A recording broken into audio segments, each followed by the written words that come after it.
तो देखिए, सिनवार का तो अंत हो चुका है, सिनवार को ढेर कर दिया गया है। आईडीएफ की तरफ से ये एक बड़ी स्ट्राइक की गई, लेकिन अब ये सवाल उठता है कि अब दरअसल इजराइल का अगला कदम क्या होगा, ईरान की तरफ से कैसे पलटवार होगा। इसी से जुड़ी रिपोर्ट देखिए।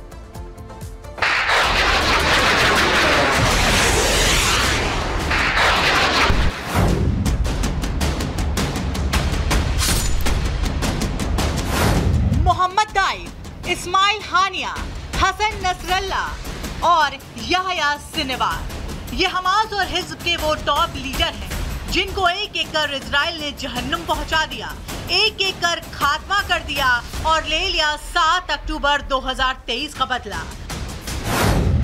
हमास हिज़्ब लीडरशिप खत्म, अब ईरान का नंबर।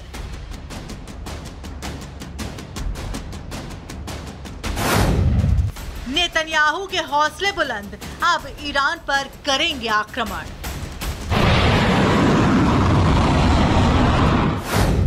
सिनेवार का काम तमाम, क्या होगा बंधकों का अंजाम। इजरायली पीएम नेतन्याहू एक एक कर अपने दुश्मनों को मौत दे रहे हैं, इजराइल में हुए रक्तपात का बदला ले रहे हैं, तो वहीं बंधकों की रिहाई पर भी बात कर रहे हैं। इजराइल का साफ कहना है कि उसने याह्या सिनवार को मारकर अपना हिसाब पूरा कर लिया है, लेकिन हमास से ये युद्ध अभी खत्म नहीं हुआ है। ये जंग रुक सकती है और शर्त है बंधकों की रिहाई। אני ניצב בפניכם היום כדי לבשר לכם שיחיא סנוואר חוסל. מי שביצע את הטבח הנורא ביותר בתולדות עמנו מאז השואה, רב המרצחים שרצח אלפי ישראלים, חטף מאות אזרחינו, חוסל היום על ידי חיילינו הגיבורים. והיום, כפי שהתחייבנו לעשות, באנו איתו חשבון. היום הרוע ספג מכה קשה, אבל המשימה שלפנינו עדיין לא הושלמה. इजरायली पीएम ने हमास को साफ संकेत दिए हैं कि अगर वो बंधकों को छोड़ देता है तो युद्ध खत्म हो जाएगा और गाजा में शांति का माहौल कायम हो पाएगा। Yahya Sinwar is dead. He was killed in Rafah by the brave soldiers of the Israel Defense Forces. While this is not the end of the war in Gaza, it's the beginning of the end. To the people of Gaza, I have a simple message. This war can end tomorrow. It can end if Hamas lays down its arms and returns our hostages. इधर Netanyahu ने Hamas और Gaza को चेतावनी दी, तो उधर Gaza के लोगों ने भी प्रतिक्रिया दी। हमास और हिजबुल्लाह के टॉप लीडर के मारे जाने के बाद युद्ध खत्म होने की आस जताई।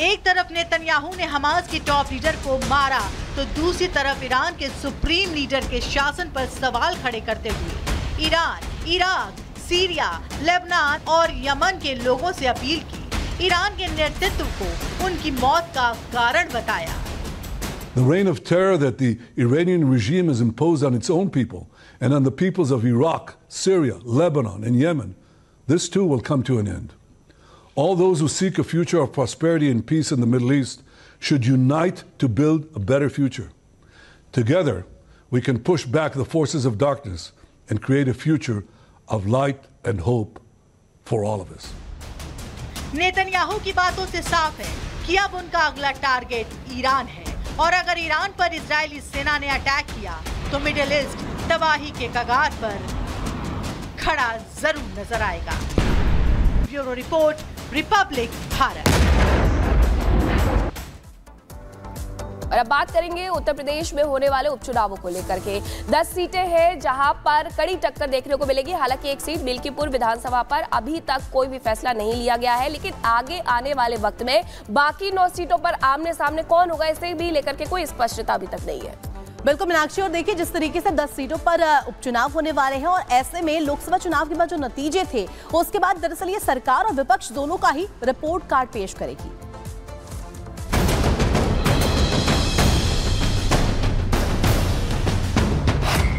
यूपी में 9 सीटों का उपचुनाव, छोटी लड़ाई लेकिन बड़ा दांव। कहीं तारीख को लेकर जिरा, कहीं साथियों में आपसी कलह। 13 नवंबर को यूपी में 9 सीटों पर उपचुनाव है। यूपी की 9 सीटों का ये उपचुनाव पार्टियों के बीच कोई आम मुकाबला नहीं है, बल्कि इन 9 सीटों का चुनाव देश की सबसे बड़ी विधानसभा का मूड भी तय करेगा। और यही वजह है कि इन 9 सीटों के उपचुनाव के लिए पार्टियां अपनी मेहनत में कोई कमी नहीं रखना चाहती। पार्टियों ने उम्मीदवारों के चयन से लेकर प्रचार प्रसार में पूरी ताकत झोंक दी है, लेकिन इस मेहनत के बीच पार्टियों में सीट बंटवारे को लेकर भी कहीं ना कहीं पेच फंस रहा है। जहां एक तरफ बीजेपी ने अपने सीट बंटवारे का फॉर्मूला तैयार कर लिया है, वहीं इंडी गठबंधन में सीटों का फॉर्मूला फाइनल नहीं हो पाया है। उपचुनाव में समाजवादी पार्टी ने 8 सीटों पर अपने उम्मीदवार उतारने का फैसला किया, जबकि कांग्रेस के खाते में 2 सीटें आई हैं। हालांकि कांग्रेस ने उपचुनाव के लिए 5 सीटों की मांग की थी। जो 10 सीटें हैं, हम 10 सीटों पर ये संविधान बचाओ संकल्प सम्मेलन किए हैं और आगे भी हम मजबूती के साथ खड़े हैं। बाकी राष्ट्रीय नेतृत्व का निर्णय जो होगा उसे हम मानेंगे। उधर बीजेपी ने इन चुनाव की तारीखों को बदलने की अपील की है। पार्टी का प्रतिनिधिमंडल गुरुवार को राज्य के निर्वाचन अधिकारी से मुलाकात करने गया। यूपी में 15 नवंबर को अब सिनेवार की भी ढेर कर दिया गया है और सिनेवार को लेकर के जहां जश्न का एक तरफ माहौल है, वहीं दूसरी तरफ अमेरिका की तरफ से भी बयान आया है। अमेरिका का कहना है कि बधाइयां बहुत हो, लेकिन हमारा इसमें कोई हाथ नहीं है।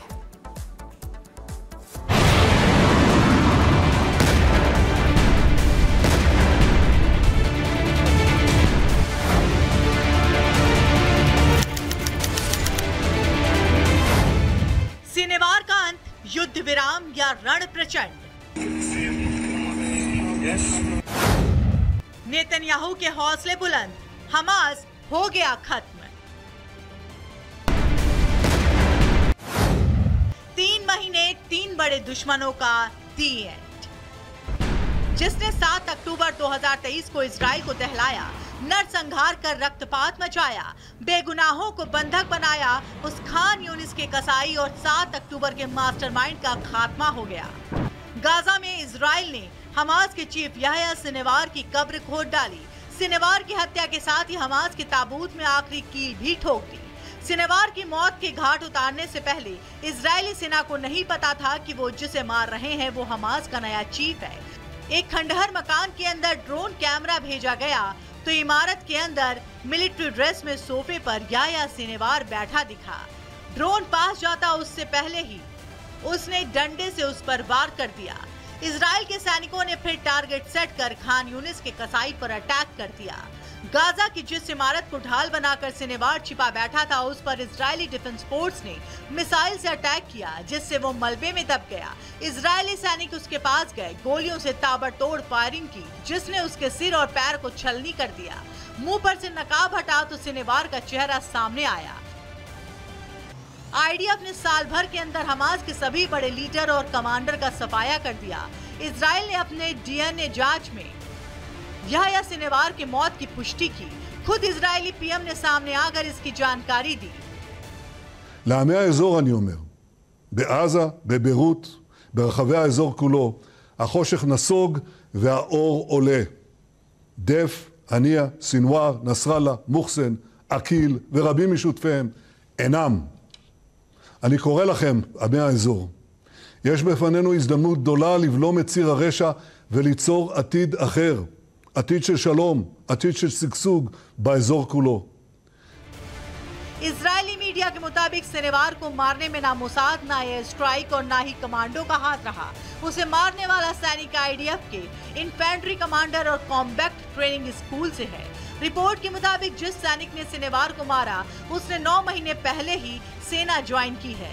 इधर नेतन्याहू ने सिनेवार की मौत की पुष्टि की। उधर अमेरिकी राष्ट्रपति जो बाइडेन ने इजरायली पीएम से फोन पर बात की और याह्या सिनेवार की हत्या पर बधाई दी।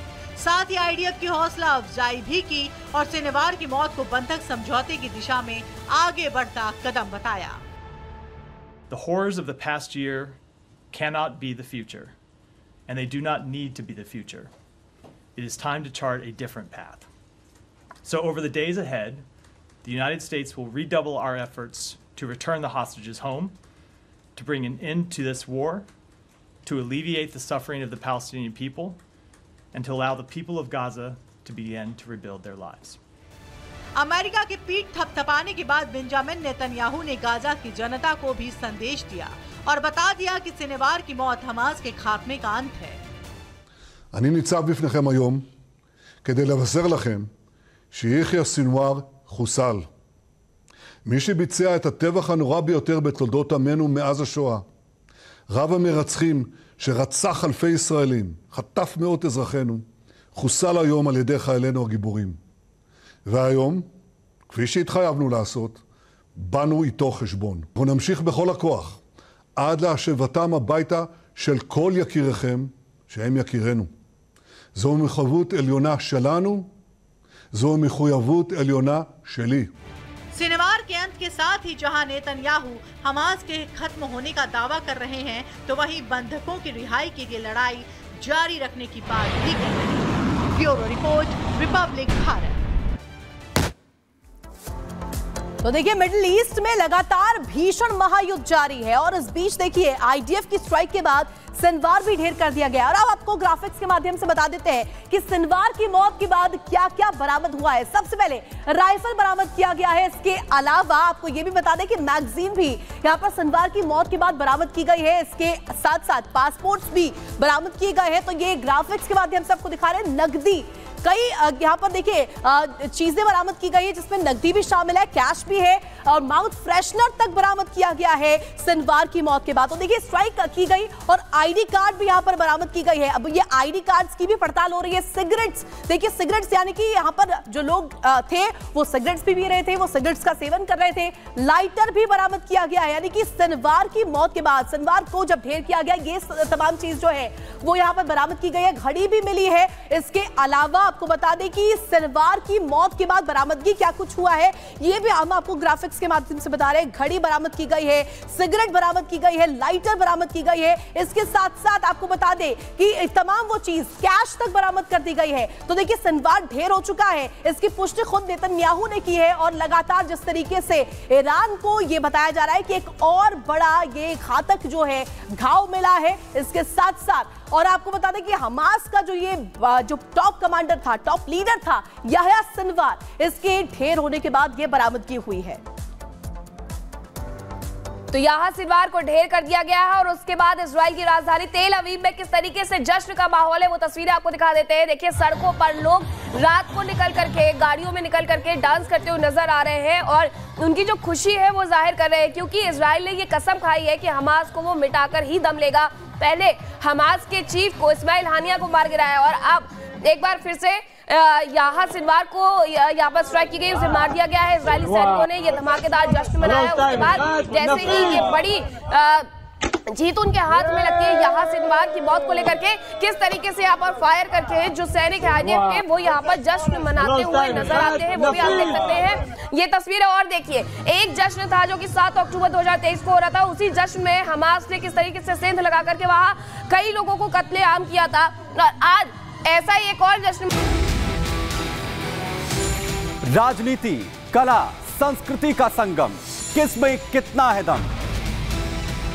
राष्ट्र सर्वोपरि सम्मेलन 18 अक्टूबर सिर्फ रिपब्लिक भारत पर।